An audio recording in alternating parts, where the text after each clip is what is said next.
देखो दोस्तों, आज के डेट में भले ही पैसा कम कमा रहे हो या ज़्यादा पैसा कमा रहे हो, अपने बच्चों के भविष्य के बारे में सोचना एकदम अनिवार्य है।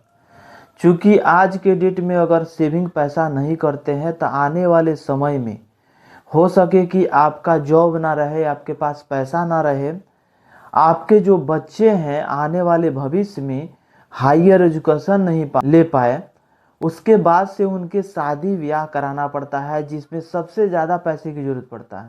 बच्चों में सबसे ज़्यादा पैसा लगता है। या अगर आपकी बच्ची है, उसका शादी कराना है तो उस टाइम में ज़्यादा पैसे की ज़रूरत पड़ता है। आपके लड़के हैं तो उनको हायर एजुकेशन दिलाना है, उनको उनका शादी कराना है तो उस टाइम में भी एक बड़ा अमाउंट की ज़रूरत पड़ता है। सपोज दैट मान लीजिए आपका जो सैलरी है 15 से 20 हज़ार रुपया है या 10 से 15 हज़ार रुपया है, उसमें कहाँ आप सेविंग कर पाते होंगे। मैं देखता हूँ आज के डेट में सिर्फ और सिर्फ 15 से 20 हज़ार रुपया खर्चा लग जाता है घर को मेंटेन करने में। साग सब्जी दाल चावल इत्यादि जितने सारे घर का ज़रूरत सामान है, 15 से 20 हज़ार रुपया उसमें लग जाता है। अपना सेविंग नहीं कर पाता है व्यक्ति, जिसके वजह से गरीब का गरीब रह जाता है। और धनी व्यक्ति जो है अपना अलग टेक्निक लगा करके सेविंग करके पैसा वो आगे बढ़ जाता है।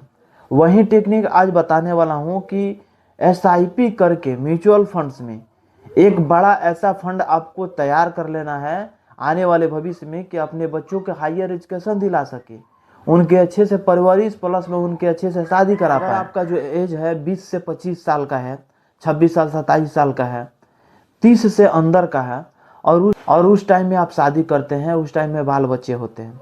तो बाल बच्चे जब होते हैं तो आपके जो है जिस टाइम में आपके बच्चे हुए उसी टाइम से इन्वेस्टमेंट शुरू कर दीजिएगा तो बहुत ही बेहतरीन है। क्योंकि आपके जो बच्चे होंगे कम से कम शादी कराइएगा तो 22 साल 25 में तो सब कोई शादी कराता है, तो उस टाइम तक आपके पास 25 साल में एक बड़ा सा फंड रहेगा। आप बिंदास अपने बच्चों के चाहेंगे तो हायर एजुकेशन भी दिला सकते हैं, प्लस में उसको अच्छे से शादी भी करा सकते हैं या कोई बड़ा बिजनेस भी करके उसको सौंप सकते हैं। अब उसके साथ साथ एक प्लानिंग करना पड़ेगा। प्लानिंग क्या चीज़ होगा कि एक छोटा सा अमाउंट लेकर के चलेंगे। आज मैं जो बताऊंगा 15 से 20 हज़ार रुपया की सैलरी वालों के लिए बताऊंगा। तो सीधा आप लोग को ले चलते हैं मोबाइल के स्क्रीन पे और आप लोग को दिखाते हैं यहाँ पे किस प्रकार से कितना पैसा इन्वेस्टमेंट करेंगे। सपोज दैट अगर 1 से 2 हज़ार रुपया अगर हम इन्वेस्टमेंट करेंगे तो आने वाले भविष्य में एक बड़ा सा फंड हम तैयार कर सकते हैं। इसके लिए सबसे पहले हमको क्या करना पड़ेगा कि एक डीमेट अकाउंट ओपन करना पड़ेगा। डीमेट अकाउंट ओपन कहाँ पर होगा, तो आपको ग्रो एप्लीकेशन ओपन करना पड़ेगा, चाहे एंजल वन चाहे जीरोधा, कोई सा एक इन्वेस्टिंग का एप्लीकेशन इंस्टॉल किया जाता है और इंस्टॉल करने के बाद से उसमें डीमेट अकाउंट ओपन किया जाता है। ये डीमेट अकाउंट ओपन कैसे किया जाता है अगर आपको मालूम नहीं है तो आप यूट्यूब पे सर्च करिएगा, तो वहाँ पे वीडियो बहुत सारा मिल जाएगा डीमेट अकाउंट ओपन कैसे करें। यहाँ पे मैंने डीमेट अकाउंट ओपन कर लिया है और यहाँ पे देखिए आप लोग एक चीज़ दिखाते हैं कि इसमें पैसा जो है इन्वेस्टमेंट कैसे किया जाता है।